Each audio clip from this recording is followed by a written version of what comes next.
Really? It does. Hi. Let us know in the comments if we're live.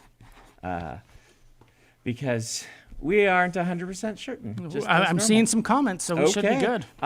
Hello. How you guys doing today? Surprise. I got up a half hour ago, so the rest of the folks, you all went to the warehouse, did you? We all went to the warehouse, and you woke up this morning. I saw your comment on YouTube. I woke up for a half hour, made sure that I posted a few things, and then went right back to bed. So I've been a bit sneaky the last couple of years. You might say. You know, if you weren't such a successful author, I would say you missed your calling as an actor. So many people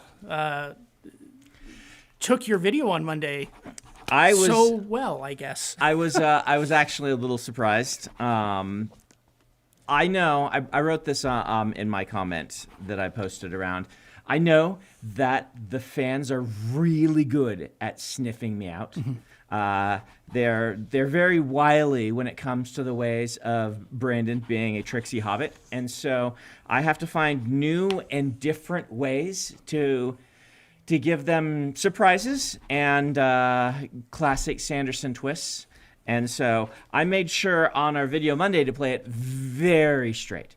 And I thought people would still see through me. I honestly did. And so I'm both pleased and a little chagrined at how well it went over. But as I said in my post, a lot of I was channeling myself from 3 years ago when I was really looking at how much I was traveling and how overwhelmed I felt and how everything was starting to feel like a burden, and tried to project that emotion. So it's genuine emotion. It's just 3 years old now because I took measures. I hid and wrote stories. It's fun. Secret Projects 2 and 3, those ones I didn't even tell Emily about until they were written. She just got them as packages. They were just on her bed. She walked in one day and there's a new book on her bed out of nowhere. Secret Project 1, I wrote and gave her chapters as I was going along. So I like to preserve a good surprise. That's what I like to do. And sometimes I go a little overboard. So here we are. Yeah, it's been a journey today. I mean, it feels like it's been so much longer than just a couple of hours, but I guess we've been working on it for months, but it's been fun. Kellen, you were there. Kellen's Mike, by the way, everybody. This is Kellen on our Kickstarter team and warehouse team. You were there when the Secret Book projects appeared for the staff, right? Yes, that was a crazy day when all of a sudden there were just 4 books sitting there with top secret written on top and a library checkout list so we could check them out and read them. Yep. So that was... Yeah, what was your guys' response to that? Like, you're chatting with anybody? It was a lot of eye rolling for sure. But yeah, we were all just absolutely, I mean, the reactions that the fans are having now, we all had those 6 months ago. So it was pretty crazy. So Plus the confusion. What's that? Plus the confusion. Yeah. What are these? What's going on? Yeah. We all just imagined you like sneaking in and just, in the dead of night because, you stay up until crazy hours of the morning. Yep. Just sneaking in and putting them on the table and just sneaking back out and not telling anybody. And that's pretty much, I'm imagining how it kind of happened. We did solicit beta reads on these back in November, December, January. And so for the beta readers, we told them there was something new coming.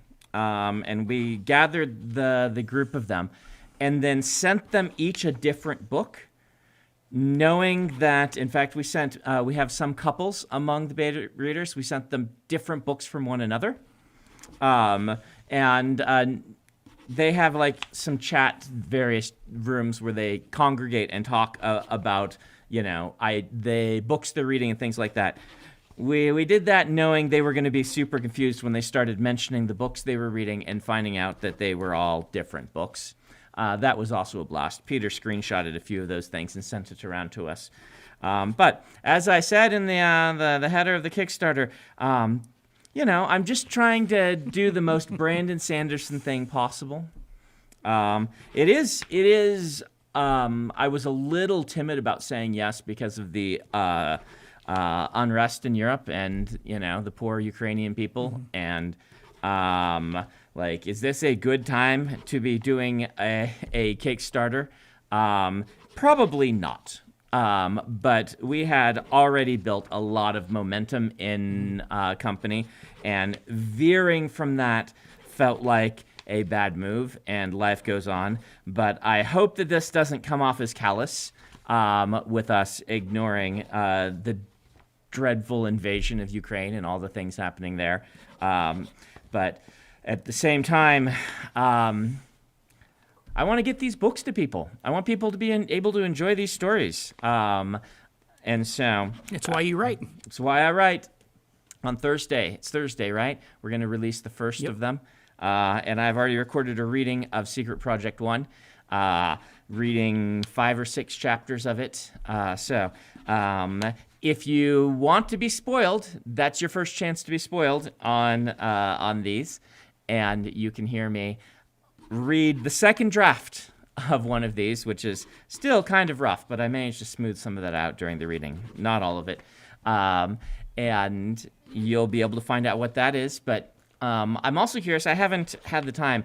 I'm expecting that if I go poke around, there will be discussions of the various covers with people looking at those. I mean, I would imagine so. Yeah. I've been so busy, I haven't been able to look at it either. Have you seen anything, Kellen? For what? Sorry. People discussing individual covers.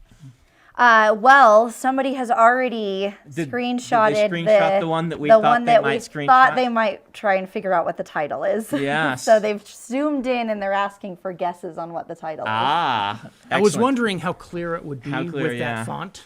It's fun.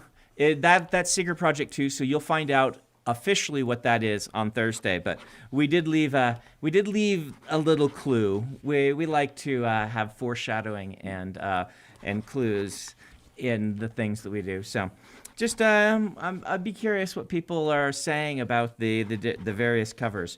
We are trying for 4 different feels for the 4 different covers. But yeah, I'm gonna be here live streaming to you guys for the next 2 hours, and I will be answering your questions and trying not to act too self-satisfied in the... It was really hard to keep this secret, guys. There are a lot of times where I want to just be like, all right, I gotta tell you guys. But it did happen, so if I sound self-satisfied, it's more because I'm pleased I actually managed to keep the secret rather than any other emotion. Well, and we are right on the cusp of crossing 6 million, by the way. 6 million on our Kickstarter. So our previous Kickstarter did how much? 6 point... Yeah, we're almost ready to beat that. We did hear back from Kickstarter. We were the second fastest to get to 3 million ever, and we were the first fastest to get to 4 million ever. Wow. Okay. So that's cool. That's an achievement. We had no idea how much people would want these books or not. There was a point where we're like, what should we set our goal for? If we mimicked what we did on the first one, people would have just laughed at us. Because the first one was 250,000. We're like, we'll quadruple that, and still just blown away. I'm very happy to see that happening. That's very cool, you guys. A lot of this is my brainchild mixed with little bits of, like, the idea to do a subscription box was Adam's original idea. And I'm the one that was like, when he initially said it to me, I'm like, I don't know if we want to do that.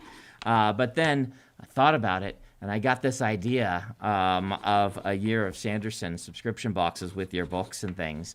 And I come up with these lofty ideas, and then there's like a team of 30 people who actually make them happen. So thank you to the team, many of whom are here hanging out with us today.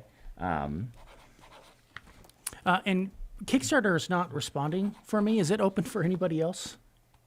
Is it working for you? It's just spinning wheels for me. It's frozen right now. Okay. So it's already crashed once today, so I wouldn't be surprised if it crashed again. We're crashing Kickstarter? There are 2 other major campaigns getting launched today as well, so it's probably just all three of us them, together crashing Kickstarter. Okay. Well, I assume that they will have it back up very soon.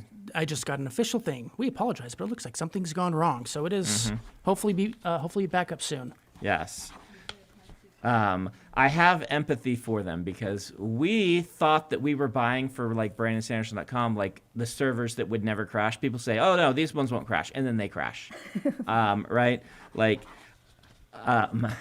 it seems like people are always more confident in the hosting services than they are possible of maintaining. My phrasing there is very odd, but it doesn't matter how big you are, you can still pay for hosting and then find out it is insufficient despite what you've been told. We're trending at number 15 worldwide on Twitter.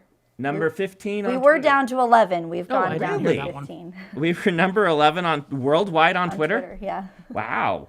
That's kind of insane. I did not anticipate that. Okay, then. Well, hopefully this is a bit of a silver lining, a bit of good news for folks considering how the state of affairs have been lately.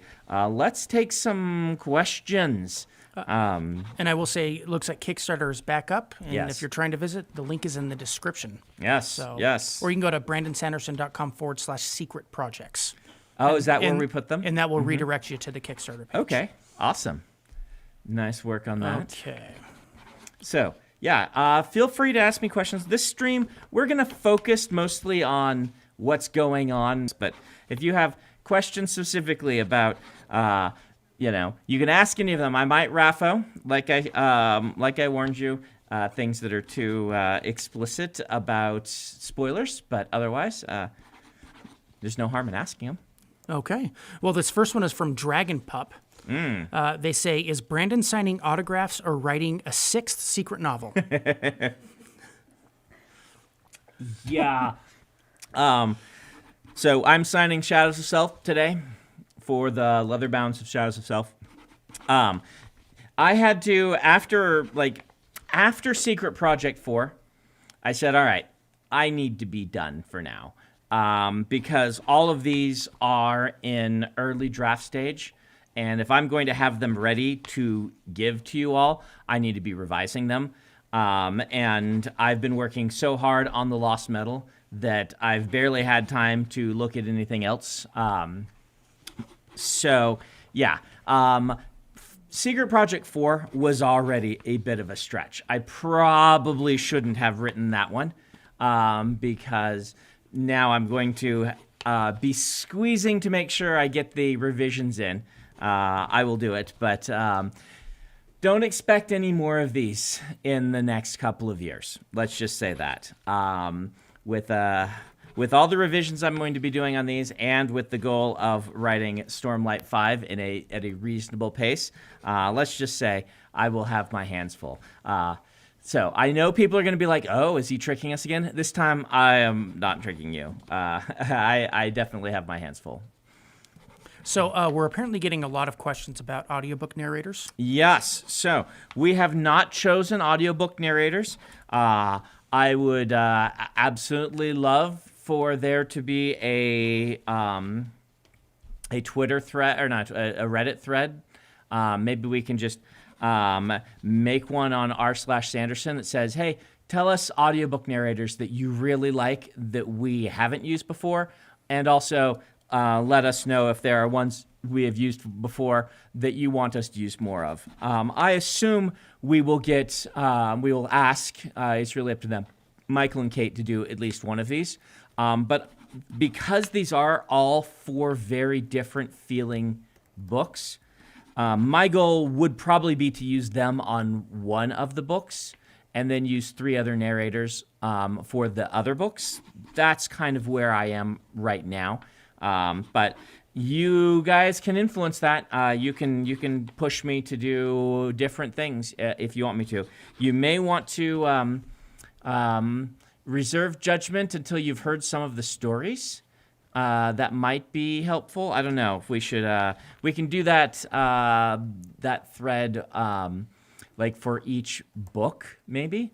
So like when book 1 launches on Thursday, we could be like, all right, suggest us some audiobook narrators and put a thread. What do you think about that, Adam? I think that'll work. Okay, so Adam's going to make a thread on r/Sanderson on Thursday, and you can just suggest narrators after that. If you don't want to read that one, or you don't want to be spoiled on it, you can just pop into that thread, and we'll just make it Secret Project 1 rather than naming the thing. And you can just nominate your favorite audiobook narrators, and that will be useful to us. That's something we're always interested in hearing from you on. And I know another question people have had and will probably continue to have is if they're going to be on Audible or not. And so the goal is right now, yes. Come each month of release, we have not really deeply investigated this, but we know we can do it. Probably we are going to just self-publish the audiobook and the ebook, which us self-publishing is more like small press publishing, but so that you can buy them for a credit on Audible. Would be, yeah. So theoretically, it's probably going to be like a week after people who backed them on Kickstarter get them, that we do the launch. That's kind of what we've been talking. We're not exactly sure, but we want the Kickstarter people we want to be sure that there are no technical difficulties and everybody that backed the Kickstarter has their ebooks or audiobooks before we release them to everyone else. It feels... always feels gauche to me when there's a chance that somebody else will get your book before you do if you've, given the money this much early. And so we won't keep them behind that too long, but we will... Same month, I think, is what we were aiming for. Maybe we want to try and do it faster than that. Oh, it'll definitely be like it won't be more than a week or 10 days is what I would want. It could be somewhere in that number. We'll have to talk with my team about that and things. But the idea is that they'll go live on all the ebook sites and on Audible and hopefully audiobooks.com as well. We'll see what our friends over at Recorded Books say about that. But we will just get them up and you can spend your credits just like they had been released normally if you want to wait till then and use your credits. So, yes, we will get those to you. The print ones are the ones I'm not sure how we're going to get print editions out to people other than, the ones we're mailing. I mean, if you don't back the Kickstarter, we will find a way to get print editions to people, but that might take a little while. You might notice that it took over a year for us to finally get Dawn Shard out in print into bookstores after the Kickstarter happened and people got theirs. And that was no intentional delay. It was just that's how long it takes to get the logistics of getting things into bookstores to work. This next one is from Raziel4994. Will you continue your new schedule or will you go back to your old one once COVID dies down? New schedule for... I feel like that touring was way too much, and I think that if I take the perspective of I'm scaling back but still doing a lot, I will just get overwhelmed again very quickly.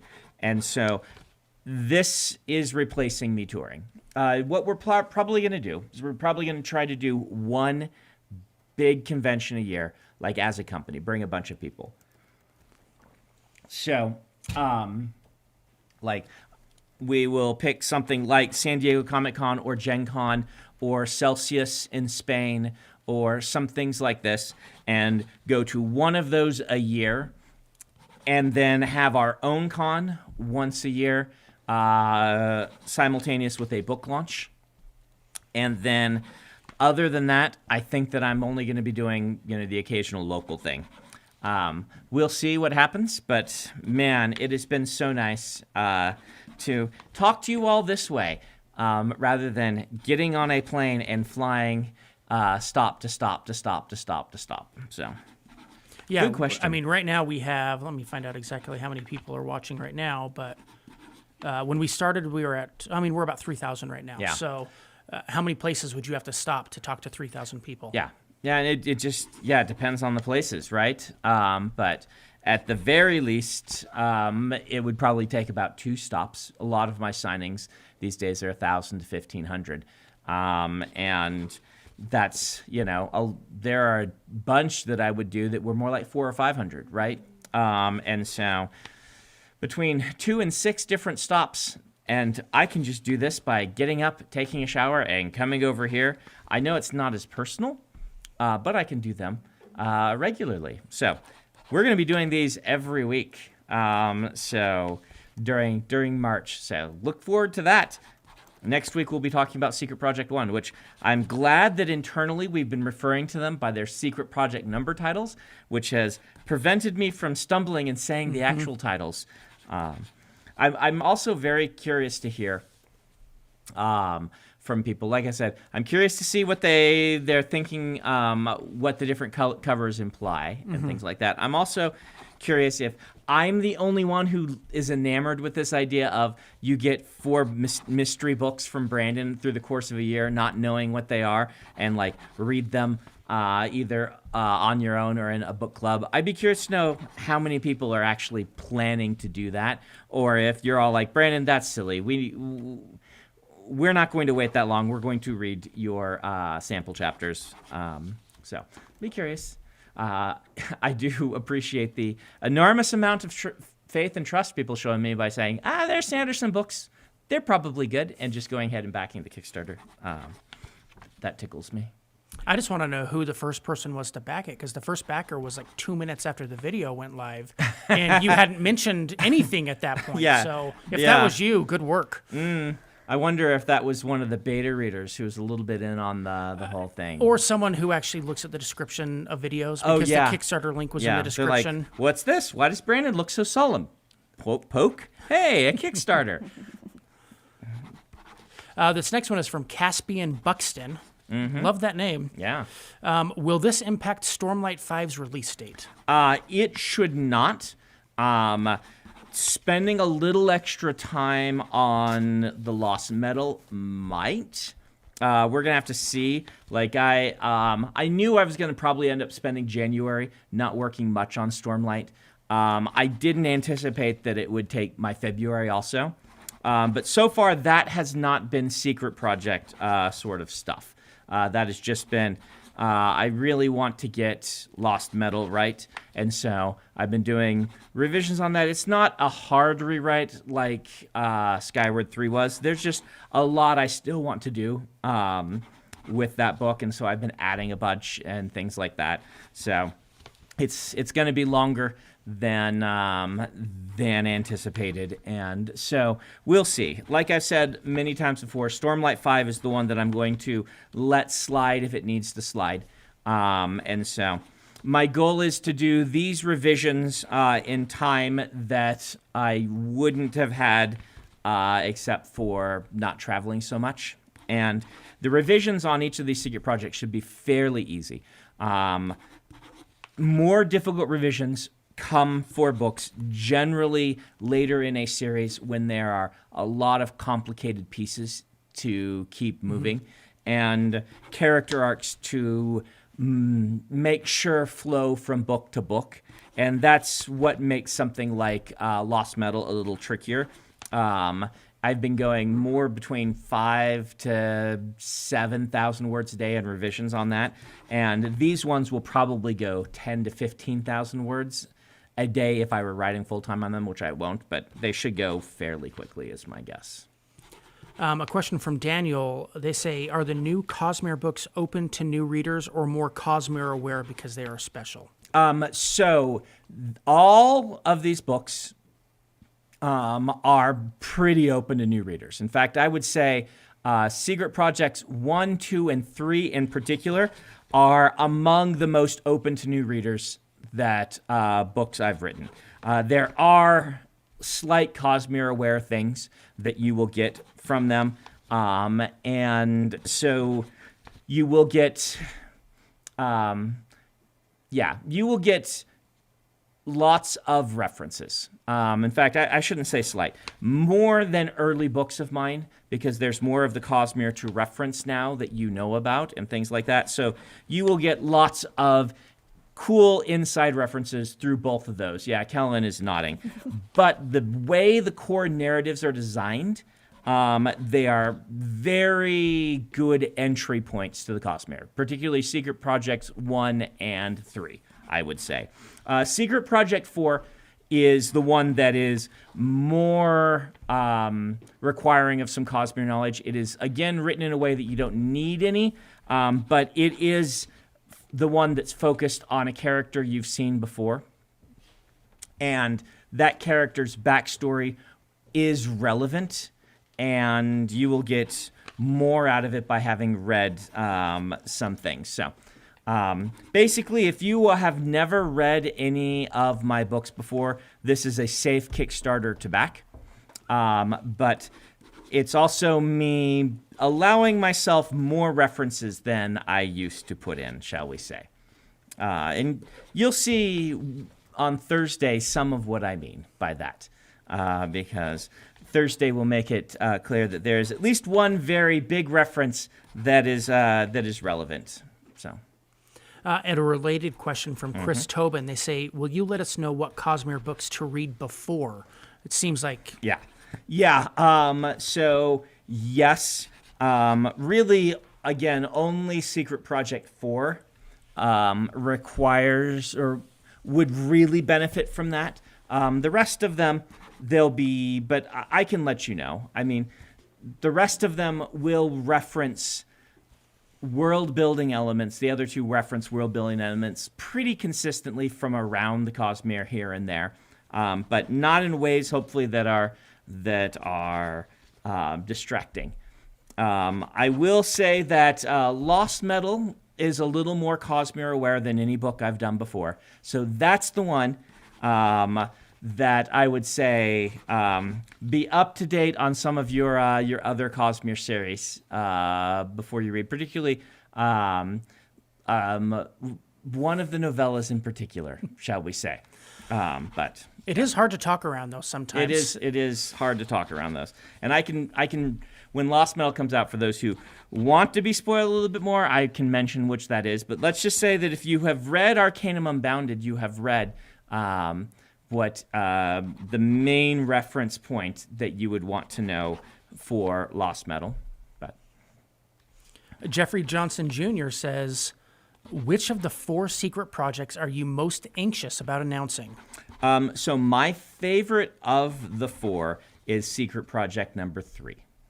And so anxious, I think that the first one is the one I'm most anxious about because it's going to kind of set the tone for the rest of them. I think it's the one that once you hear what I'm doing with it, a light bulb will click on very quickly for what that book is. But Secret Project 3 is my favorite of them. So, yeah.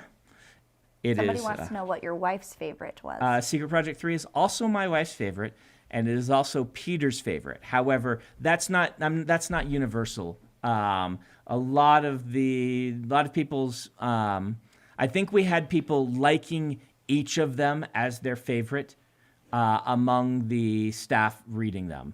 Which one did you like the most, Kellen? I'm torn between 3 and 4. Okay. I like both pretty equally. Yeah. So we had people liked them all, but 3 seemed to stand out a bit. But 4 also gets a lot of favorites. I'd say they're among the 2 favorite. That's not surprising because 4 has the most Cosmere relevance. So James Van Langeveld says, are the books being released in the order you wrote them? Yes, they are. We talked about this, and I thought about it. In the end, I decided that it's more fun for you to see my evolution of how I'm viewing these, because I kind of view these, they aren't a series. There's not really connections between them other than the fact that 3 in the Cosmere, and so there are some similarities. There's some similarities between books 1 and 3, for instance, one big similarity in particular. But the way I viewed doing these, like the first one I really wrote on a lark. I just I need something. I need something different in my life. And what I realized is I need to reclaim some time that, the world has given me some extra time. I don't know how much of it I will have, but I need to take that time and spend it on myself, working on just being a storyteller. And so, someone has arrived. And so that one was very, just you'll find, I feel that they're each experimental in some way, but one is me testing out and just kind of going and seeing what happens, and then 2 was kind of, as I often do, is wow, that worked. I can really do this. I have this time. What's the cool thing I want to write that I would not have been able to write otherwise? And that's why 2 is not in the Cosmere. It's this is the book that if I hadn't been, this time had not appeared, I just never would have had a chance to write. And then Secret Project 3 was the kind of the, I know what I'm doing. I know what this all is. Let's try something that, let's, I'd had time in my head to plan for that one, if that makes sense. Mm-hmm. And then 4 is a book that I was planning to write years from now, that I really wanted to write, but wasn't sure that I would have the time in my life. And then when I got to it, and I'm I probably should be done with these secret projects. But the little voice said, if you're done with the secret projects, you may never get to write this one that you've wanted to write. And it is a, I wouldn't say essential part of the Cosmere, otherwise it'd be in one of the mainline series. Mm-hmm. But it is a key part of a character in the Cosmere, a side character that I've wanted to do for years. And the seeds had been set up in a different series for doing this. And I'm I need to do this. And that's why I wrote that one kind of for me. It's if I don't write this book now, this book is not going to maybe get written. And I want this story told. So they each kind of have their different feel to them, and I think that reading them through in order will give you that same sort of, you'll be able to sense me evolving how I'm viewing this set of projects. Iceman Zero has a question for Kellen. Ooh. Not specifically to her, but we're going to make her answer it. Okay. Can you discuss the logistics of international shipping? It's pretty expensive. Yes, international shipping has been our biggest problem child. Yeah. When we set out to do this, we tried to figure out a way that we could make international shipping as cheap as possible. We decided to go with a flat rate, and that flat rate cost is generally less than it actually costs to ship. So we're eating a little bit of that. We're eating a little bit to try and help the internationals out. I know there are a lot of questions about trying to combine and get all 4 books at once at the end of the year rather than getting them quarterly. There's a couple problems with this. One, we are going to be shipping these out in an assembly line process, so we can't do things custom because it slows us way down.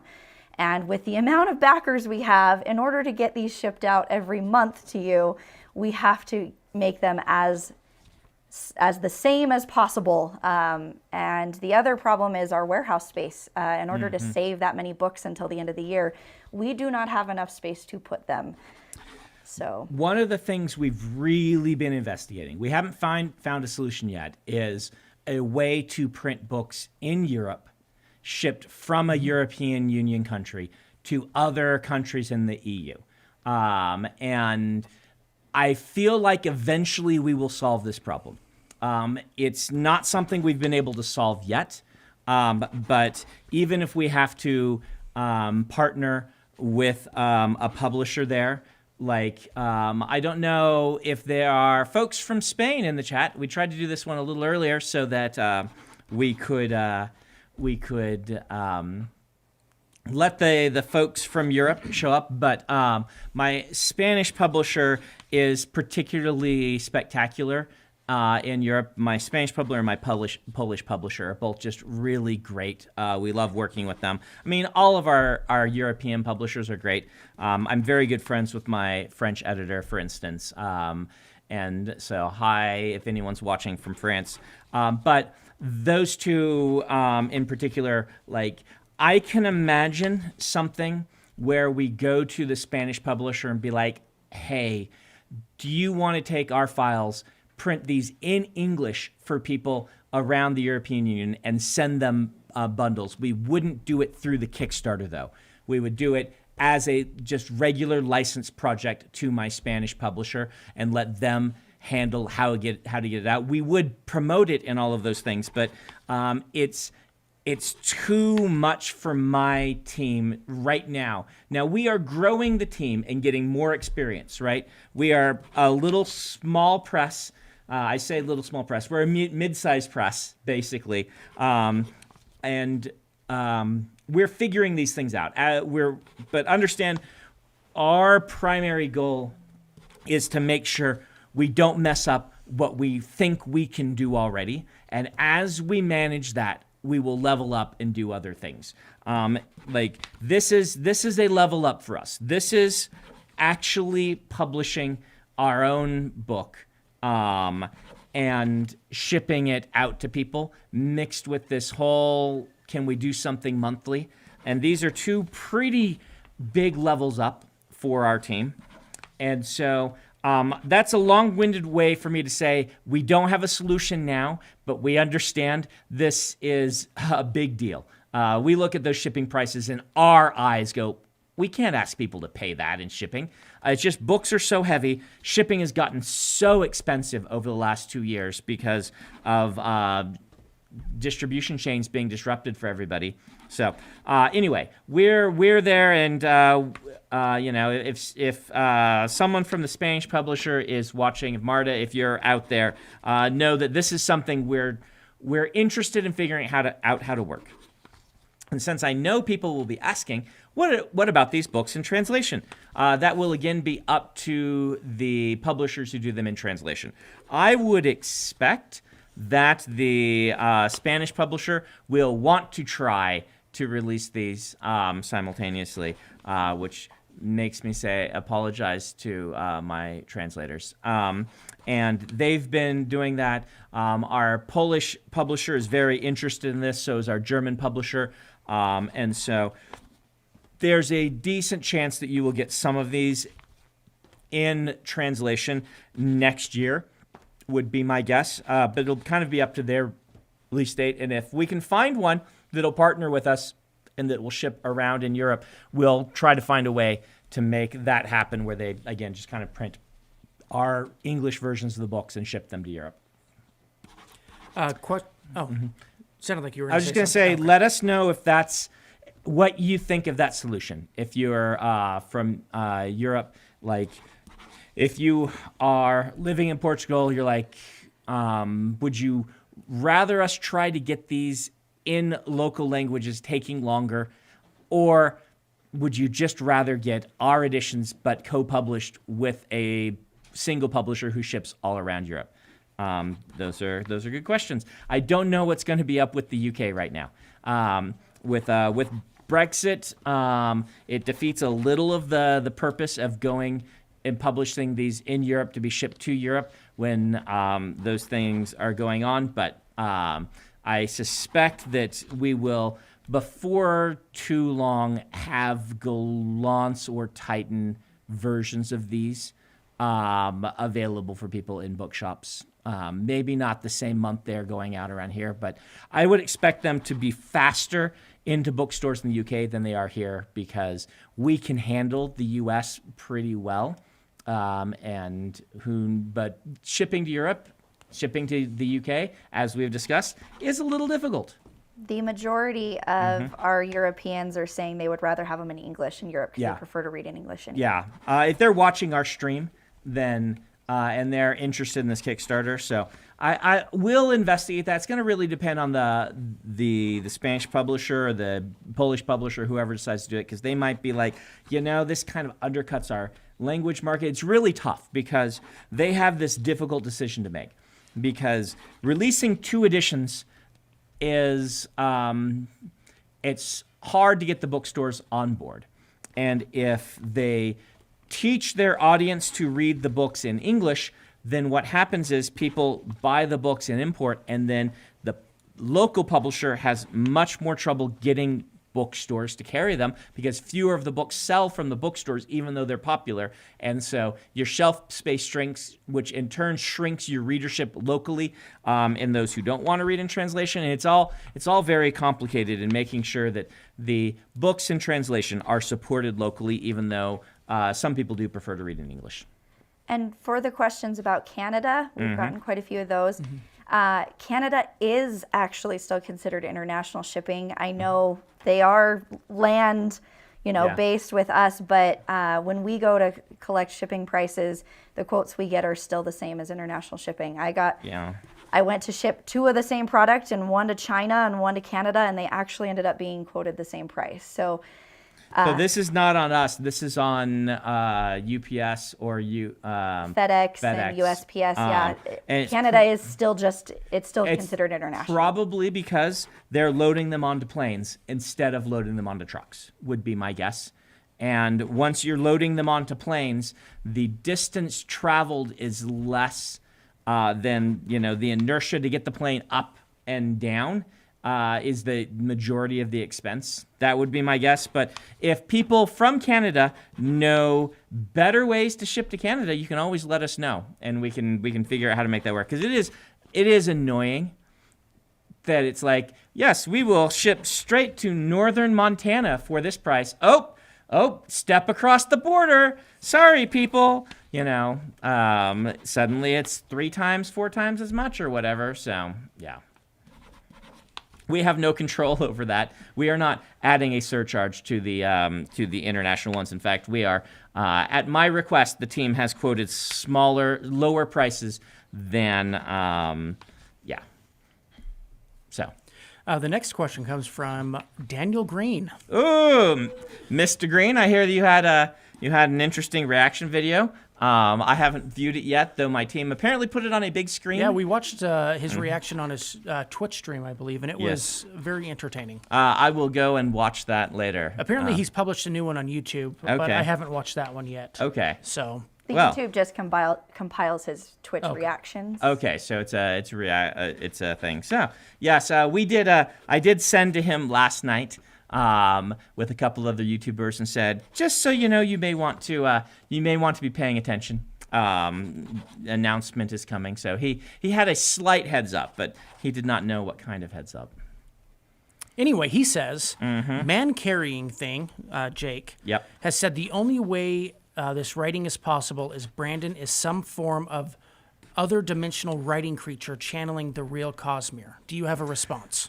No. It's definitely not that. I mean, historians still, it takes a lot of work to write books if you're a historian, right? The secret is, as I joked about, let's see, this was at LTUE. I said, well, I have chained in my basement various real incarnations of famous authors whose doppelgangers are now pretending to be them. And so we have them over in the corner over there, the real Stephen King. You didn't think he really looked like that, right? No, that's one of our doppelgangers. We have him over in the corner writing books. And so, everyone say hi to the real Stephen King.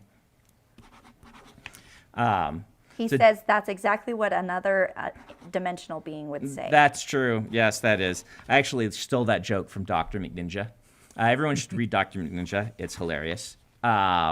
But in Dr. McNinja, I think Dracula has a moon base and has like the real Michael Jackson up there on the moon base, still making good music, and has replaced him with somebody.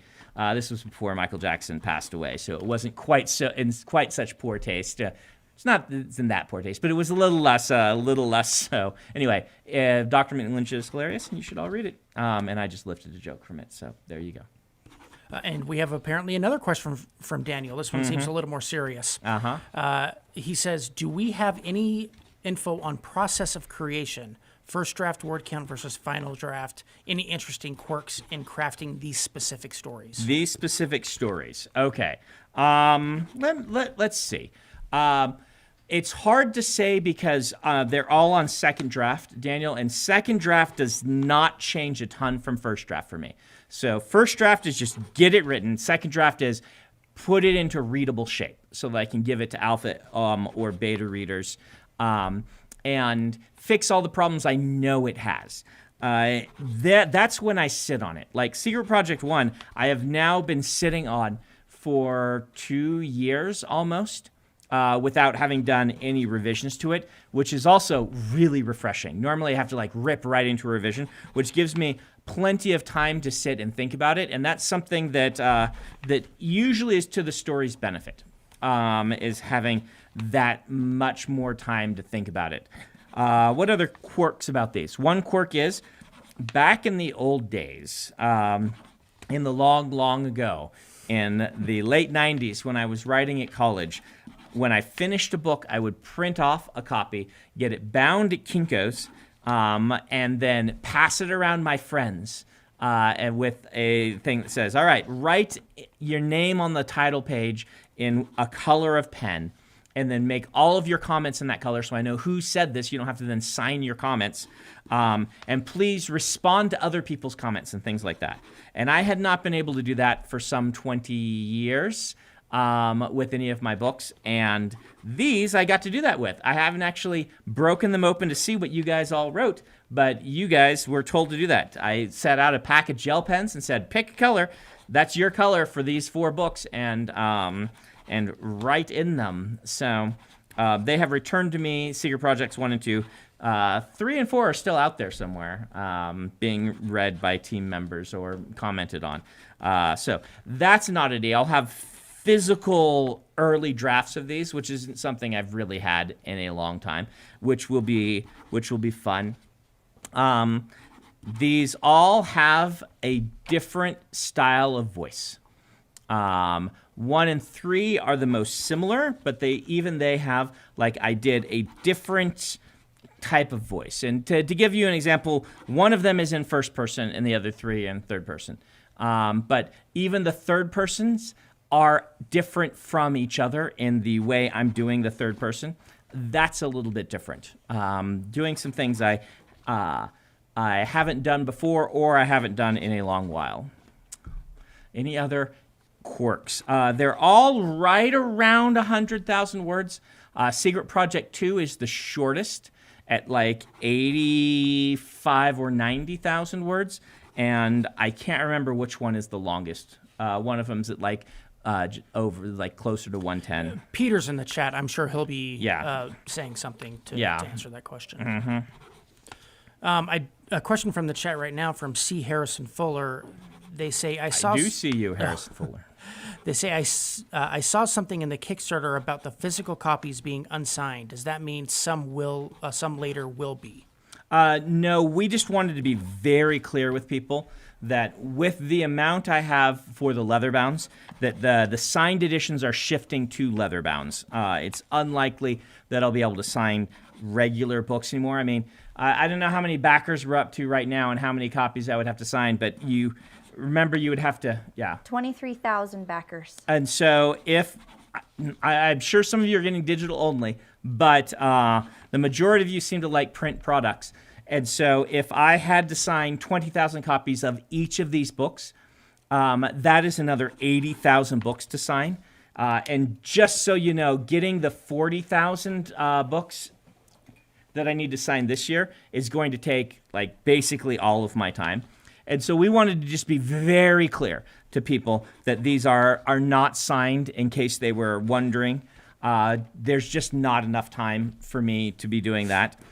We are not going to be releasing ourselves a signed edition.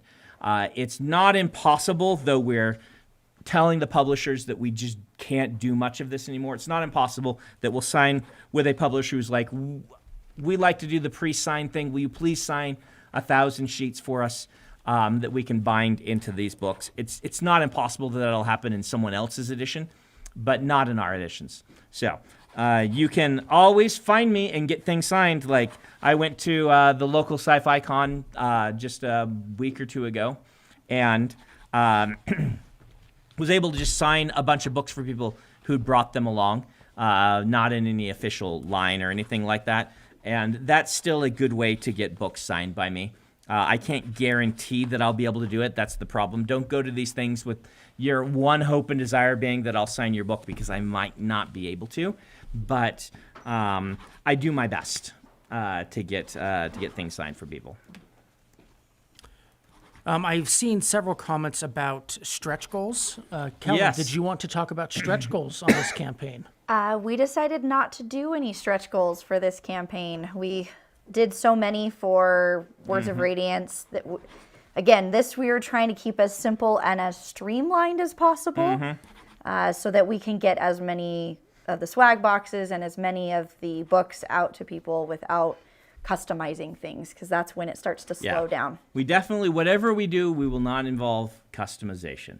But yeah, it's not impossible that something could materialize. We're like, well, let's add one little thing here, but the whole lots of swag stretch goals is something we're going to reserve exclusively for the Stormlight Kickstarters. This has the swag boxes coming with it already, so you're already getting lots of cool swag. So yeah, I kind of just left this to the team, and we all felt that stretch goals, they're a lot of extra chaos, and this was already us providing 12 products full of multiple products in each one.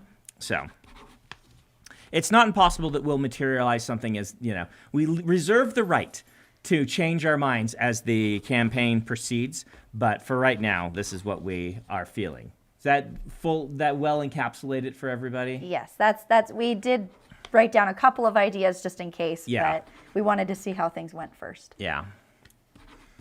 It's entirely possible that by the end of this day, every Brandon Sanderson fan will have already decided to back or not back the Kickstarter, looking at how it's going.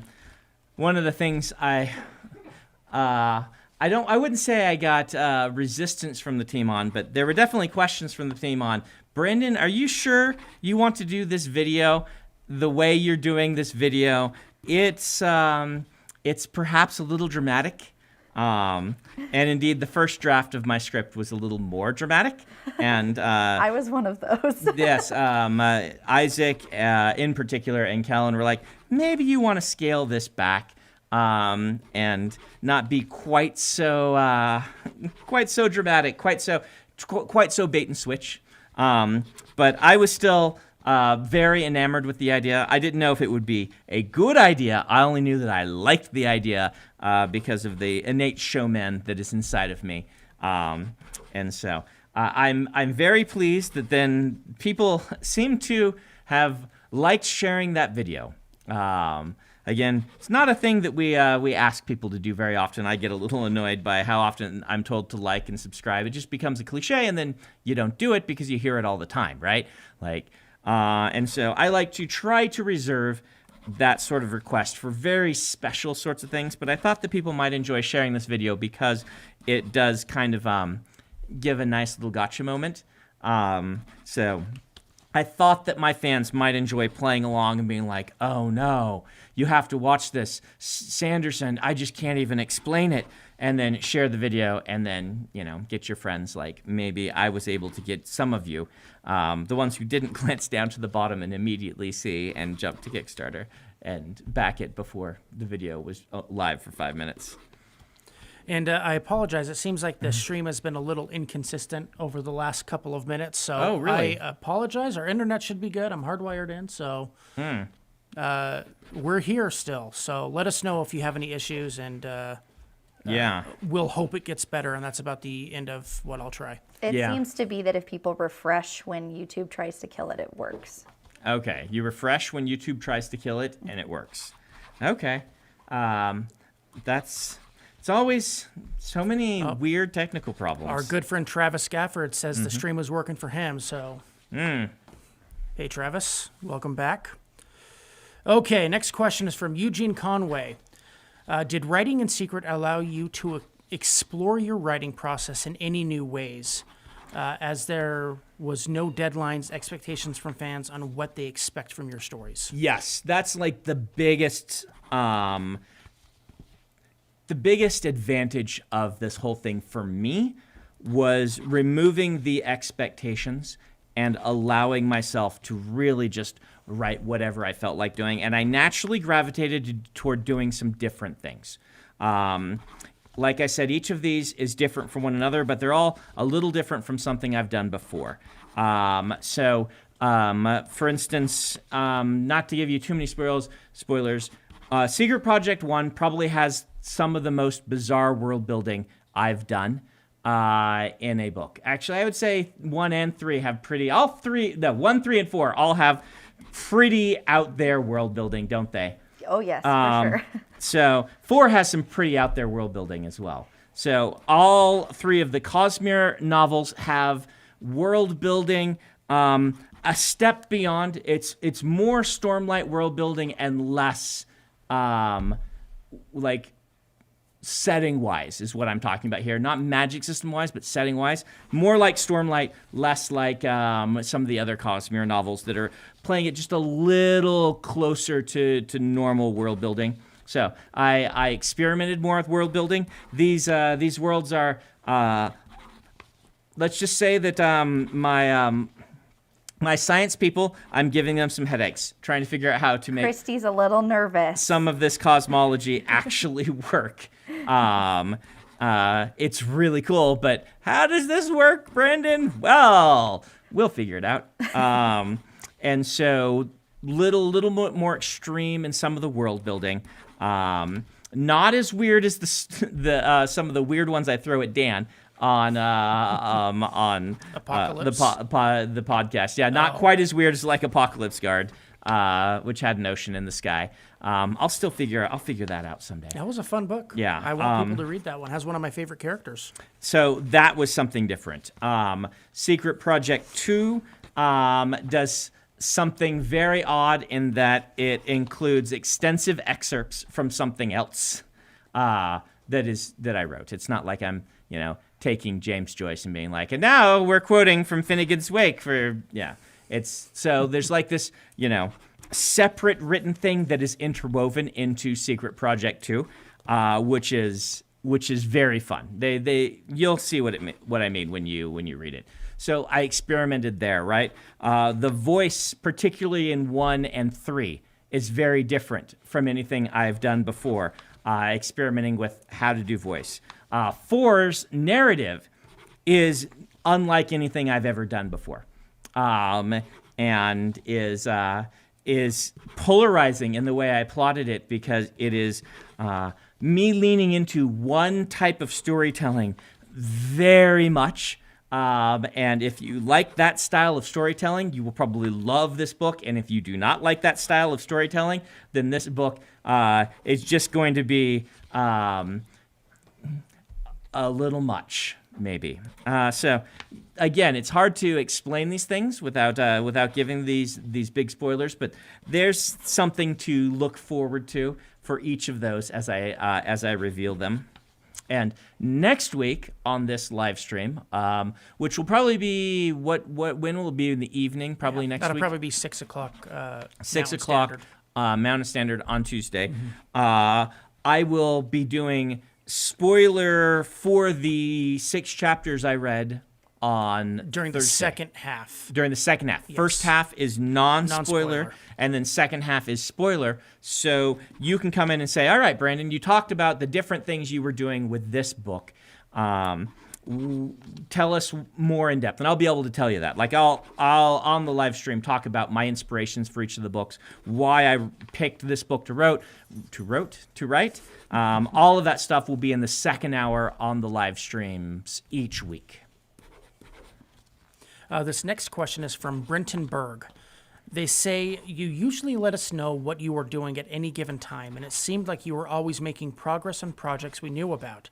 Were you working on projects at the same time? I was. This is something that's the first time in my life I've really done this was when I was doing revisions on one project. I would often be spending a little time each night, just a little bit, just a few hours. Some of the time I normally would spend playing video games or doing some other relaxed, taking a break from my work. I instead wrote 1,000 words of a secret project, or a couple pages or something like that. And just over time, they got to book length. I mean, I planned them at book length, but that just is a little bit here and there. 1,000 words here, 1,000 words there, and sorry, you're pointing and stuff, and it's very Yeah, I'm sorry. Just let her borrow my charger, and my computer's going to need it in a second. Yep. Yeah. Yeah. I Sorry about did two things at once. Though the secret projects were kind of slid into free time rather than being mainline projects that I was working on. And I continued working on my mainline projects like I had before. My goal is to do that with Storm, where I can comfortably move on from that. My favorite comment is from Matt Zero. He says, "That's not how breaks work." It is when you're me. I take a break from what I'm supposed to be doing by doing what I'm not supposed to be doing. Though I do have to play Elden Ring at some point. I was about to ask you about that. I've got to play Elden Ring. Did they send us a copy? They said they sent an email, but I haven't seen anything come. I bought a copy last night and I played for like 30 minutes. And you responded to them like Bandai Namco said, "Hey, Brandon, you want a copy?" It was from Software. That it was email. from Yeah. really. I thought it was okay. So, yeah, theoretically they might be sending us a copy. Did you tell them what to give it to me on? No, they didn't say they were sending you a copy. They wanted to send you stuff. Oh, just stuff. Oh, I see. That may include a copy. I misunderstood. Now you know from Software. No. I misunderstood. That went to Adam, and he handled it because I was busy with something. So they do not need to send me a copy. I will happily buy a copy if they. But if they are sending me cool swag to wear on my streams, they know that I wear my Sunbro shirt on streams. But I have to play Elden Ring at some point.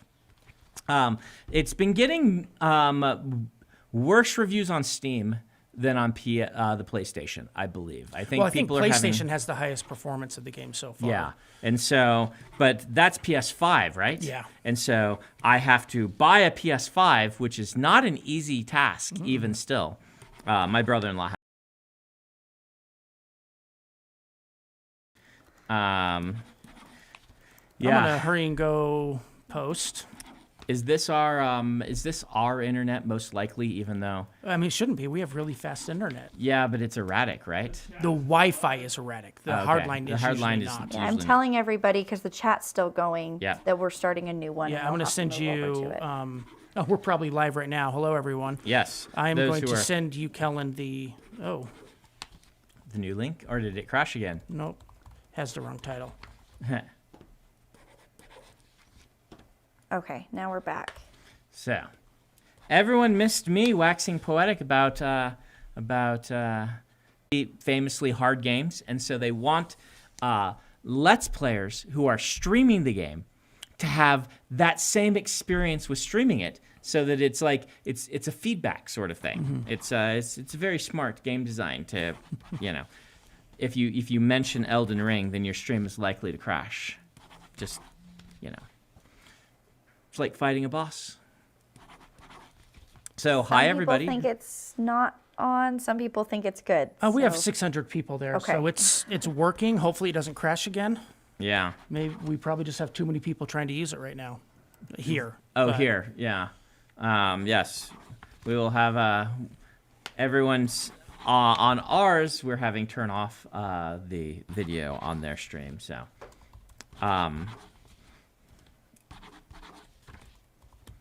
Okay, I think we're good. We think we're good. Yes. Okay. Everybody who was watching is migrating over this way. And those who don't migrate, I'm sure had something very important to do. We forgive them. We definitely are happy that they stopped by for a little while. So we have now, according to Jeremy, our director of marketing, have surpassed our previous Kickstarter.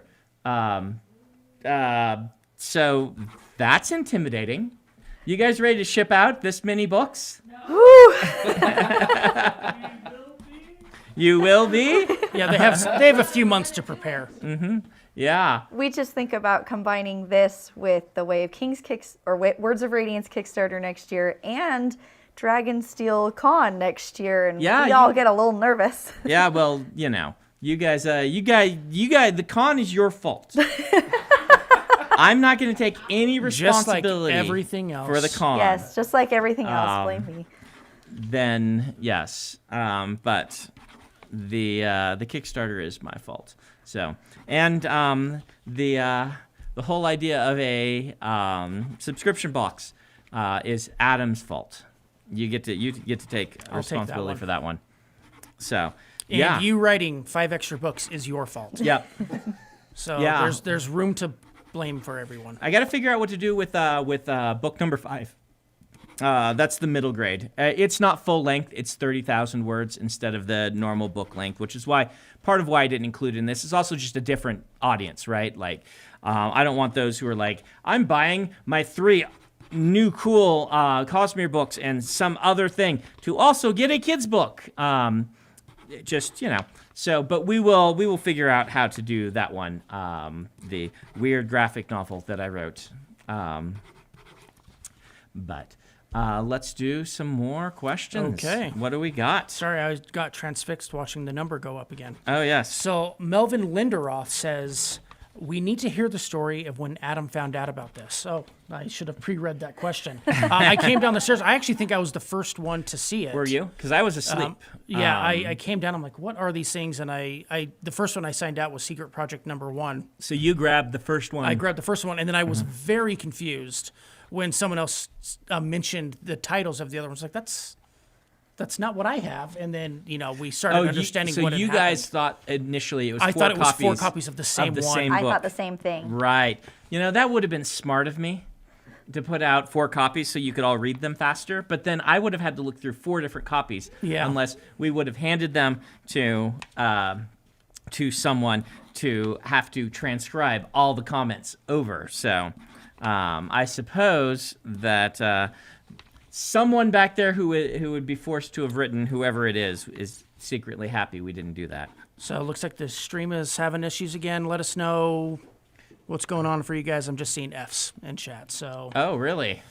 Fs in chat for Kellen. Is it still up for you? Well, I paused it after what Michael said. Oh, right. Yeah. Yes, it is still live for me. It's still live for you. Yeah, I think it's just people keep having to refresh.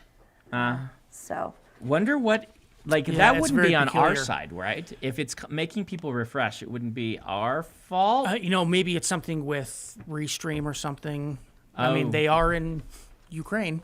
Oh, okay. So.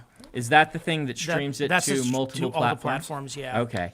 How many platforms are we going to? We go to 4. Okay. So, yeah. If we crash again, just so those who are watching on other platforms, we might just go to a YouTube-only stream this time. Sometimes if we crash a lot, we do that, and it improves stability. So, yeah. That might be something that we do. Richard Bramlett says YouTube relay servers experiencing issues. So. Oh, okay. So it is YouTube's side. And I guess that would tell us did the other streams crash on not YouTube that we are streaming to. If they didn't crash, then... Kathy, let us know if Facebook ever. I'm assuming it did because it stopped going live on this app when it failed. So anyway. Yep. If we crash again, we will try. We will move to only YouTube. But all right, let's do some other questions. Jay McGee says, "How many RAFOs in the past year were because of these secret projects?" Not as many as you would expect, but not an insignificant number as well. And it depends on if you count actual RAFOs or just kind of implied RAFOs. Like if you go back through my posts of what I was doing, there was, I think it was last year in like October, where there were like 2 weeks where I'm like, I just decided to go ahead and do wait and do NaNoWriMo, right? Well, I took those 2 weeks and was quickly doing a second draft of one of the projects. It would have been Secret Project 3 because I wanted to get that one out for people to read with the rest of them set out. So I set out 4 for people. They didn't get actually what we call Secret Project 4. They got the middle grade novel and 1, 2, and 3 because 4 got added in December. So it just kind of appeared. So they didn't get that one. So it was late October that I just put these all together, and I wanted to get that second draft of that one done extra fast of Project 3 so I could get them out and have my team start reading them. So you will find some time in there, late September or somewhere in October. Probably, I think it was somewhere in October, where I was saying on my weekly updates, oh, I've been doing other things and putting things together. That was me finishing this and not telling you about it. Though, yeah. I don't know how many times I RAFO'd. I did RAFO some beta readers who were asking me questions about various things that did involve secret project stuff, but yeah. Robert Stewart says, how do these books not fall under right of first refusal with your publisher? Well, I have like a different sort of relationship with my publisher, particularly with Tor. I really like Tor. They are a really excellent partner to work with, and we have a different sort of relationship. I'm more of a co-publisher. For instance, the cover art for my books is generally commissioned and overseen by my art team rather than them. The editorial, though there is Davey, my editor at Tor, gives excellent comments on every book, and Jillian, my editor at Gallant's in the UK, gives excellent comments on my books. The editorial is overseen by Peter in-house and things like that. And so we really are a different sort of thing. So we went to them and said, hey, we're doing this. I know you would want to do these yourself, but this is kind of something that Brandon has to do. And they're like, we understand that. Brandon does weird things. We still have Stormlight 5, right? And I'm like, yes, you still have Stormlight 5. You still have the new Mistborn trilogy. This is not me trying to get away from Tor or Gallant's. They have been excellent partners over the years and still do a very good job. But this is also me wanting to give my team something to play with, basically so we can level up. And then, as much as I like Amazon, this is also us exploring other options because the books that we publish through New York are all primarily distributed by Amazon. Barnes & Noble certainly is a player, as are the indie bookstores, but at the end of the day, 90% of my sales are ending up something like that through Amazon. Probably not quite 90, somewhere between 80 and 90, because, they own Audible, and Audible is the majority of all audiobooks. Amazon controls the ebook market just completely, almost completely.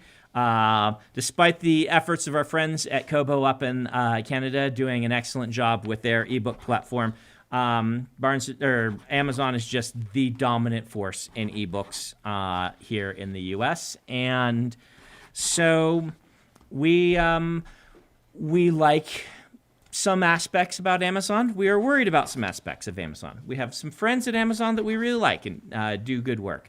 But Amazon also is so dominant in the space that we want to make sure that if for some reason things go south with Amazon, which we have no reason to think that they would, that we are able to reach fans directly through another venue. And this thing with Kickstarter is investigating Kickstarter as a publishing platform. And so that's kind of why we're doing this, kind of twofold. One, to give my team some more experience, and number two, let's just make sure that we have this backup option. We did it, 7 million. Oh, 7 million. Everybody's excited. Ooh, 7 million. I watched you all get very excited for a minute. And 25,000 backers. 25,000 backers. Okay. How many backers did we have last time? We ended up with 32 at the very end. 32. That was after the pre-order store was open for a month as well. Yes. So that had Otherwise, we ended in with 29. 29 on Kickstarter with Yep. 3,000 extra backer kit people, something like that. Yeah. Okay. So yeah, have we fully explained how we're doing backer kit and things like that with this, or There is a section there is on the a section? Kickstarter. Good. Yeah. It will be open for 1 month. That is an important thing to know. Yeah, 1 month. Once it's done, it's done. Yeah. And so backer kit, this is just basically if you're like, I only want to get, I want to add an extra copy of the print books on, but I don't want to, but I want to get the whole 12 months just for me, but then I want 2 print copies. You can go add on another set of print copies, right? You're like, I want to have an extra set of ebooks. My brother doesn't like to use Kickstarter, and I want to have ones to send to him. Well, you can just add an extra set of them on with BackerKit, and we will send them to you. So, Thankfully, this time Kickstarter has a lot of add-ons. Yeah. We won't have to do as much add-ons as Yeah, Backer Kit, which is awesome. Yes, Yes. you can actually, all of those add-ons are available through the Kickstarter. yep. Right now. And BackerKit has a few extra things we can add on. That's where we'll get their Yeah. shipping information on. Yeah. And their size and all t-shirt size, all of that. Yeah, it's man, it's they've been very easy to work with, both at Kickstarter and BackerKit. We have enjoyed working with them, and so that's part of where we're doing this. I mean, I was talking about why we're doing this. Another big thing for me, those who have followed me for a while know that I have spent years, maybe as long as, it's probably been over a decade now. Yeah, it has been. That I have been trying to find a way to bundle ebook and print book, or ebook and audiobook for my readers. I have a personal philosophy that kind of once you have bought into the project, those words should be yours to read in the future, going forward, right? Like, once you have bought the book, you have supported the book. And anyway, I want you to have access to those words. That's why we give you DRM-free copies of the ebooks. And I had a long conversation with the head at the time of Macmillan Publishing, saying, this is a thing I think we should be doing. This is consumer friendly. This is something that we should be doing for my fans. We should be bundling the print book with an ebook. And they were sympathetic, but it's just very hard to make work with their distribution model, let's say. And they threw me a bone by trying for a while with various methods, and then finally said, we just can't get this to work. But my team, can make it work on Kickstarter. And so we can give you these things together. And I like that. I like the idea that, again, you've supported the book, then, in my opinion,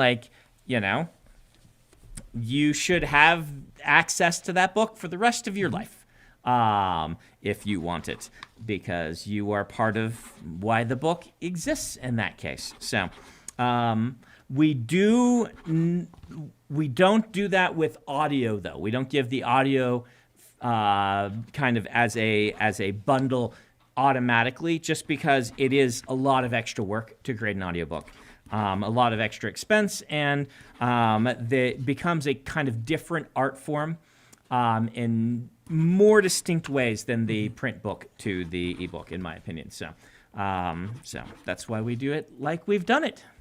And I just want to say, for those who are looking for the link, it is now in the description. It wasn't before, but when we started the new chat, it auto-filled with some old stream data. So just refresh your page if you want to see the Kickstarter. The link is in the description. Yes. Chances are not good, but what would we have to get to be the biggest Kickstarter of all time? Oh, isn't it like 30 million? It's the Pebble Watch, I think. Oh, is it's the like biggest 30 million. one. Okay. Yeah. So not gonna hit. You guys have a new goal. But we were at, I think, was it 19 overall? Yeah, Way of Kings was number 19. Yeah, and so I we've think it already was surpassed. 14. I think it's dropped down to 19 since. It was Yes. 14 when we did it, but then there've been other Kickstarters. So we'll try to beat that record. 21 rank. million is the 21. top. 21. I mean, 21 isn't. That's a very big Kickstarter. I don't know, but particularly because we tend to front load a lot on buying Sanderson things. Our first day of sales on all of our books tends to be somewhere around 70% of our total sales. they're wondering why the hardcovers are so expensive and wondering if there's going to be a paperback at some point. Maybe you can talk about that. I can talk about that. There will be a paperback at some point. So part of the reason why these are expensive hardcovers is we view what we're doing right now. Oh, The no, stream just chat died just again. died. Oh, it's back up now. It's back Facebook up. just went down. Let's see. Maybe we're back. We are back. Okay. So should we do, is there a way you can just cut it to only be YouTube? Not midstream. Not midstream. No. Okay. So if it fully crashes, we'll do that. This is probably my fault for asking you to stream to the other things. Though we normally don't have problems these we days. always do, and we haven't had a problem like this in a year. Yeah. Maybe. So we're back up, and I was back talking up, about yeah. paperbacks. So Yep. it is a lot of work for our team to put these books together. We are a small press, and so my feel on it is we should be making the really nice product. We should be the ones, like, eventually there will be less expensive paperback editions, I'm sure, but that's not something my team really gets excited by, right? Like when I bring on Isaac, art director Isaac, he's like, what can I do? What cool things can I do with this? And we sit down, we talk about it, and we get out comparison books. And this one we pulled out a bunch of premium edition, not leather-bound, but premium edition hardcovers from various sources. And we said, we like this, we like this. And so, I mean, these are going to have full-color art, or full-color end pages on them, right? And they're going to have illustrations through the books. I think they're going to have 4 illustrations each. Isaac could talk about that. He'll be on one of these streams one of these weeks. Yeah. But the idea is that these are really nice hardcovers. And your hardcover book bundle will come with a few little extra items as well. Because, it's a Kickstarter. We want to be doing some things. So that it'll have the book, just some little things in the book months, but it should have a couple little things thrown in there as well. And so that's why we're charging $40 on them. And the other thing being that we are including the ebook, right? When we sat down and said, are we going to bundle the ebook or not? Part of the decision that said, yes, we really should, is that really to make this work for a variety of reasons, we needed that bundle to be around $40. Partially, in addition, that we want each of the month's bundles to be about the same value so that it makes sense to do the 12-month subscription thing. That's another reason. Just there were a lot of reasons behind that. And so my saying include the ebook for free, no extra charge, was partially because the hardcovers are a little expensive there. But we looked at other kind of book subscription boxes also for pricing comps. And we felt like if you're going to the effort of paying this money for shipping every month for 12 months, we want you to get something nice in the mail, right? We expect that a lot of you will be reading the ebooks or the audiobooks and using these as nice showpieces on bookshelves. So So yeah, are we down again? We're seeing some F's in chats. Let us know if you're still here. again. Okay. I saw some people saying that it was going down on Twitter and YouTube at the same time, so I don't know if that's... Yeah, so that means it's more likely on our end. Yeah. So, yep, if we fully crash, then we will... Then we'll go back just to YouTube. Just to YouTube. Evgeny says it's been good for him. Okay, so, the whole time. Okay, yeah, so this might be a combination of things. Yeah. It's okay, Adam. It's not your fault. You can't control the internet with your brain power, despite the fact that that you would like it's to. It's acting like I am controlling it with my brain power, unfortunately. Will Shaper says, is there any chance... Actually, before I ask this question, someone was wondering if we were going to close the Kickstarter before the 30 days. I am sure we are not going to close it. It's going to go for 30 days. Yes. We are not going to close it down early. We are not going to... The team will figure out how to ship these books. Right, guys? Yeah. The question is, where do we store them all? Where are you going to store them? Well, you know. Kellen's garage. She's going to move the Tesla out to the driveway. My garage isn't that... Yes. Extra storage space. Oh, it's not a terrible idea. The Chol is our moving truck. And just stuff them in there. Isaac and Kara have a new house, right? They aren't fully moved in yet. There's probably empty the old rooms. one, we could have had 100,000 books in their basement. It was so enormous. It's so much fun to carry boxes of books downstairs and back upstairs too. Yeah. Well, I don't have to do that anymore, so I'm okay with it. Yeah. All right. The next question is related. It never said that it crashed. It never all the said way, that it crashed for you. So. Yeah, it's still not coming back for me. Should I just end it and restart? Yes, end it and restart only on YouTube.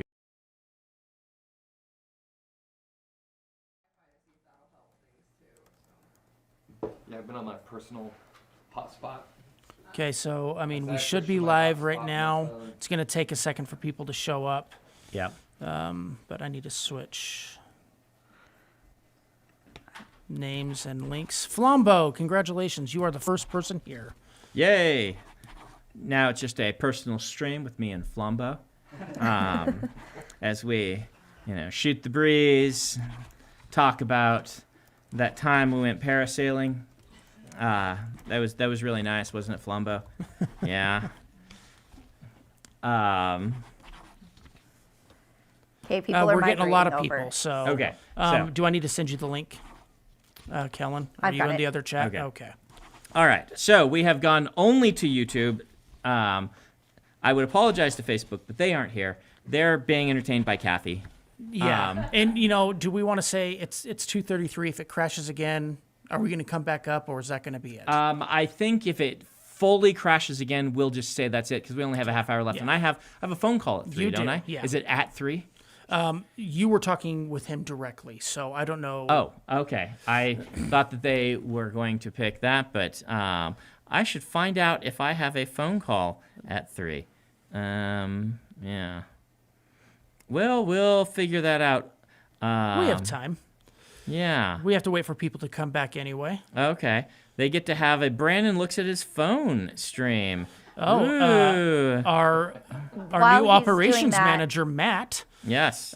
who will probably be announced in the next weekly update, so I'm not going to say exactly who it is right now. That's a Matt that I know. Yes. He just said that the video for today was number 2 on trending on YouTube. Number 2 on YouTube. So All of YouTube? Well, ooh. Who beat us? How dare Is they? it Will Smith? Did Will Smith beat us? Oh, yeah, another year in review, whatever those things are called. I'd be curious. Matt, tell us who was number 1. I'm making jokes, and then it's gonna be like it was war coverage by some person on the ground doing something very important, and we're all going to feel like fools. So instead of Will Smith.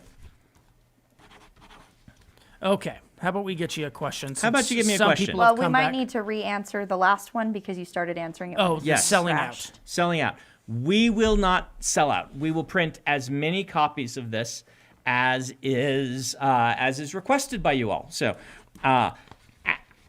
yeah, however many we get when we close the backer kit. So you'll actually have an extra month to decide. That's the order we will put in to the printers. They are already saving space. They know about these, and we will print that many plus enough for returns and things like that. And then that's as many of these editions as we are likely to print. It's possible we'll do a second printing in some other way if we just people are like, we really like the look of those. But more likely, we will then do an edition for bookstores through one of my publishers. And that edition will probably be look like a regular edition rather than having all the artwork and things like that in it. So, and that edition would eventually have a paperback. So that's your path to getting a paperback. It may take us a little while. I apologize for that.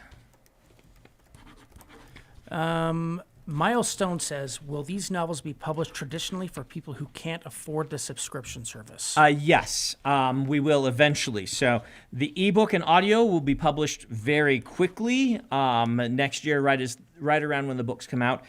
There will be traditional published editions for you eventually. We'll see how quickly we can get those to happen. Again, the traditional published version of Dawn Shard took about a year and change, about a year and 3 months. And so going through traditional publishing is a little slower. A lot slower. But that's just because they have to distribute these things to all the different bookstores and whatnot. And so we will make that happen. But if you can't afford the Kickstarter, there will be ebooks and audiobooks of these each. You can kind of a la carte choose which ones you would want. Dupont TTC says, will these affect Words of Radiance leatherbound Kickstarter next year? We will see.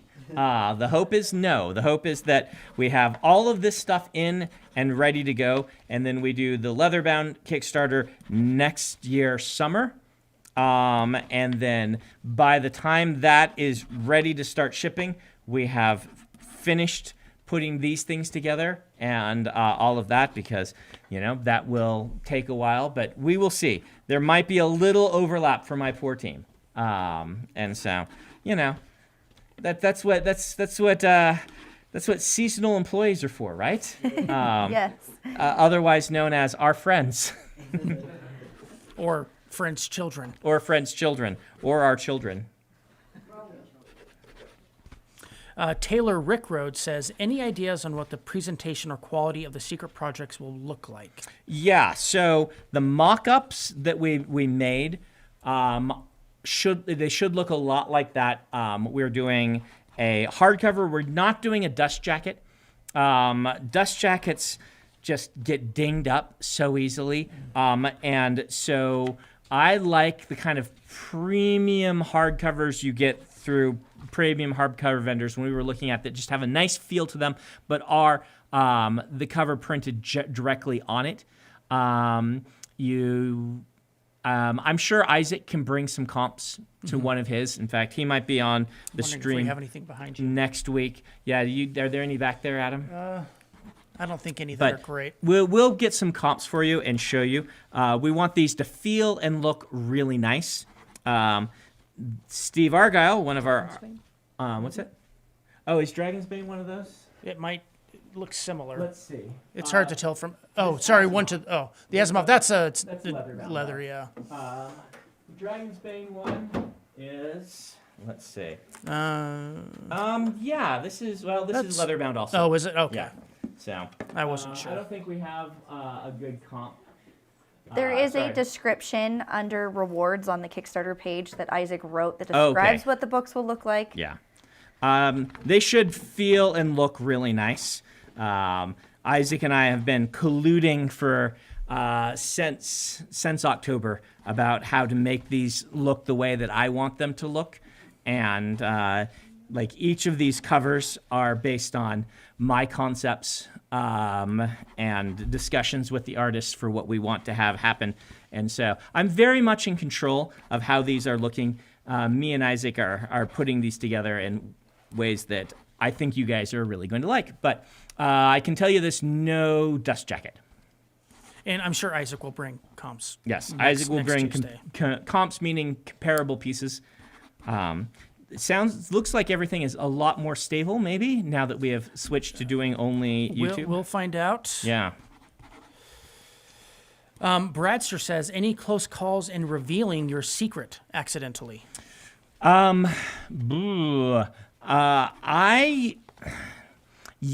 there have been times where I've been on panels. Like, I think there was one at the Minicon, the Dragonsteel convention, several times where I caught myself almost mentioning a book, and on intentionally blank. That's the dangerous one. Because Dan will say, hey, you ever done something like this? And I'll be like, in my head, yes, I have. I did something like that very recently. And I'll have to talk around it. You'll be able to find places where I talked around saying, there's this project that I want to write that is like this, which is one I've actually already written. Or there's this project I've been thinking about or working on.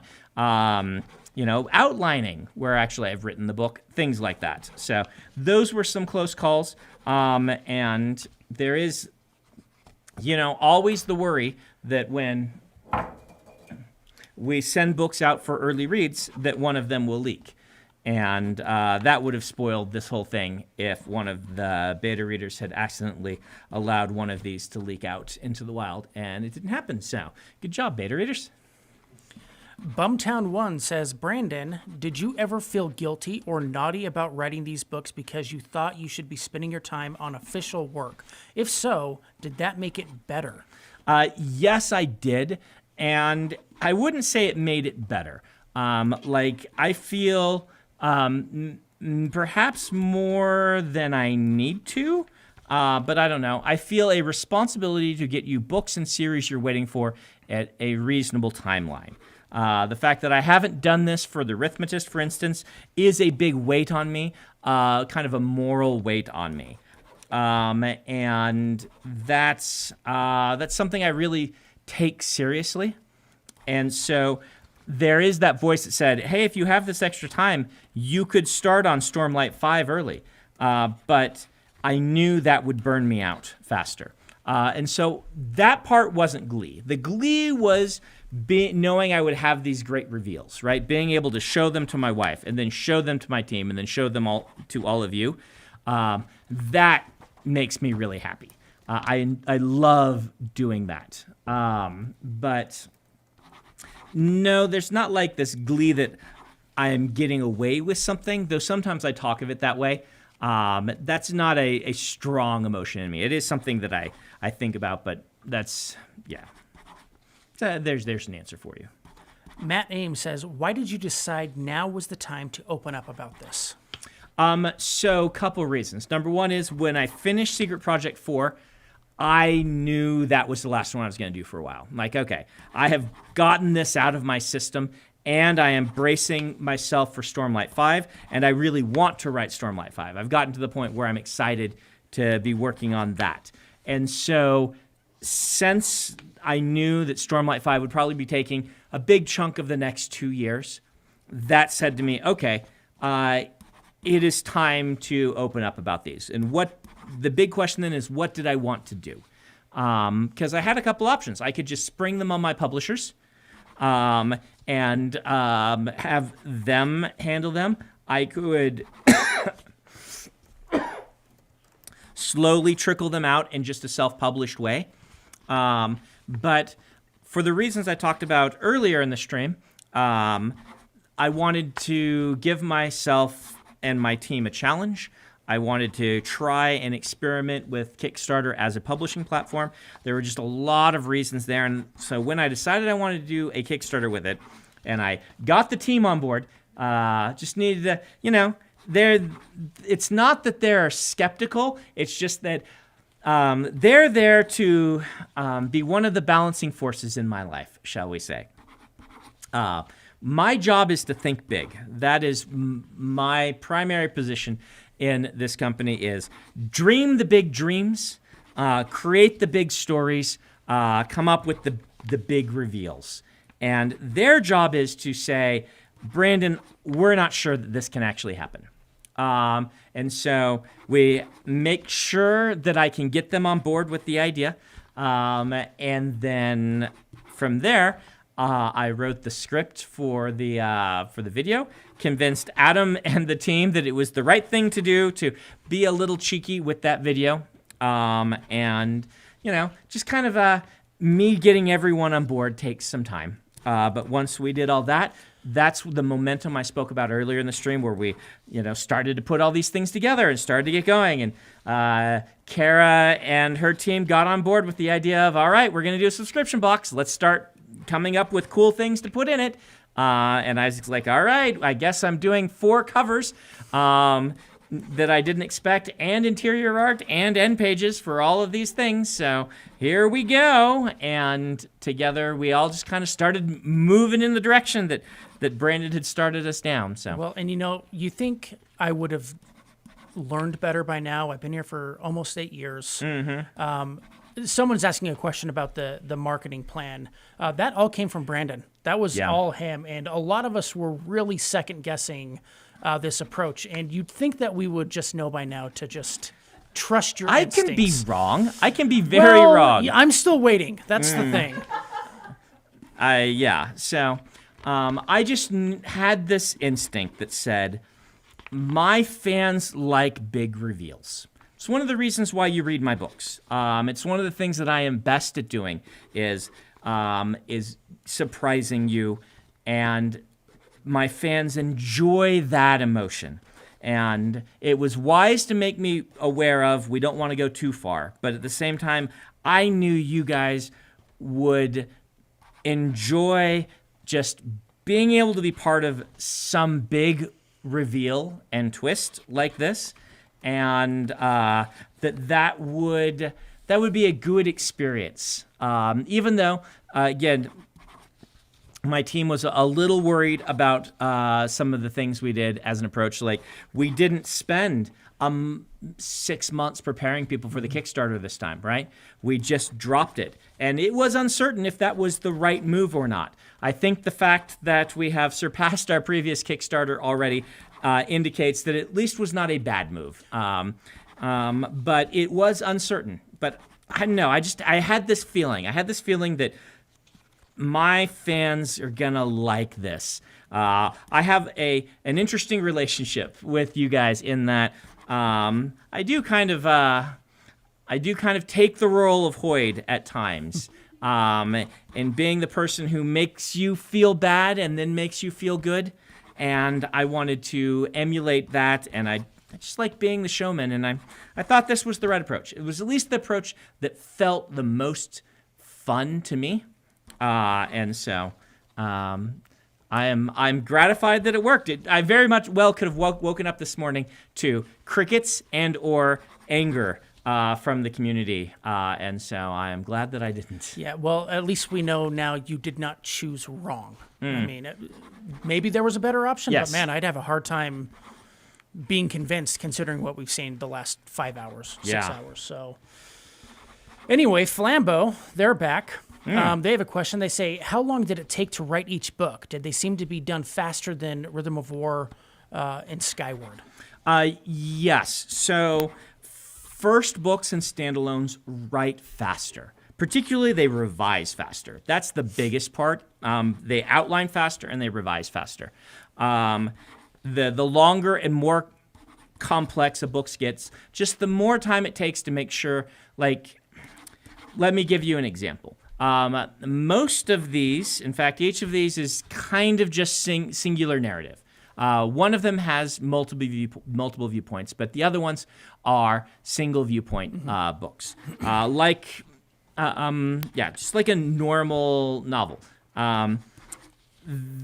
When you write that way, you don't have to balance two perspectives pacing. Balancing two perspectives pacing actually increases the difficulty of a book quite a bit because you don't want to have lulls where 3 or 4 chapters of characters doing the same thing in their respective plot lines happens. You can do it with 2 and you can contrast pretty well with 2, but once you have 3, if you hit like characters hitting the same kind of emotional beats, 3 chapters worth, 3 different characters, it gets tedious. You feel a monotony to that. And that's not an influence of how strong each of their individual stories are. Each of their individual stories could be really strong, but suddenly, because they hit, it's like a strange lull in conversation, everything becomes noticeable and whatnot. And so you have this added complexity of making sure that you are doing different things in different stories that create a pacing momentum rather than a pacing speed bump. And that just, the more of that you do, the more complicated and difficult a book gets to write and revise. And so these wrote more like Skyward 1, right? Or Mistborn 1. Even though Mistborn 1 had multiple viewpoints, the fact that I wasn't doing this and having to juggle taking a character arc from a previous book and expanding upon it in a way that felt natural. Like expanding on a character arc is always harder than writing a new character with a character arc, because you don't want that character to, again, hit the same beats they hit before. You want them to grow, but you also don't want to ignore what's happened before with them. And so these sorts of things are faster writes. And that, I don't think, has a dramatic influence on the quality comparison. I think single viewpoint books can be just as enjoyable. Like some of the best books I've read recently are single viewpoint books. But it does mean that the complexity of interweaving viewpoints goes down, and the books just get faster to write. And so that's one of the reasons I could do these, rather than doing like sequels to things that people are expecting and anticipating. I see that you're almost done with that stack. It is Yes. 7:52. I'm too used to doing these at night. 2:52. Did you want to keep answering questions? Let's do one more question and one more stack. One You more just stack? bring me one more stack. You don't have to get these ones out of the way, because, yeah, we'll just do one more question. So like a couple more minutes. Cool. My son Oliver, who was 7 at the time, I believe, might have been 8, drew a picture of a robot frog and gave it to me. His name was Robog, and it was a really cute picture. And so I hung it up on my mirror in the bathroom and looked at it for months and months and months as I was, brushing my teeth or shaving. I'm like, there's Robog. What's Robog's story? And eventually I sat down and I wrote out a little bit of Robog's story. Actually, the kid who owned Robog as a toy. But, Robog comes to life because that's the type of story this is. And then I read it to Oliver and to Dallin, and they were just enamored with this idea that something they had drawn had inspired a story. And so they went and they just did concept art, just after piece, tons of concept art, and gave it to me. And like, all right, incorporate this, use this. And then the other things that were in the story, they would read and be like, I need to go draw that. And so they were illustrating this while I was writing chapters of it, and reading it to them at night. And it was a really fun experience. So the goal will be to give that concept art to an artist, professional artist, who will then use that as inspiration for doing the graphic novel of this. So that's where that one came from. It's called Super Awesome Danger. There's your title reveal. Yes, the title reveal of the one that's not part of the Kickstarter is Super Awesome Danger. So I think we'll call it there. I need to figure out if I have a phone call. Thank you, guys. I really appreciate you, as I posted, putting up with me. Sorry about the stream problems. We'll see if we can figure out what was causing that. We'll be back in 1 week. After the reveal on Thursday of Secret Project 1, we'll be posting those chapters of reading here on YouTube, and probably posting the text of the chapters also for those who want to just read the text. So thank you very much. We will see you in a week.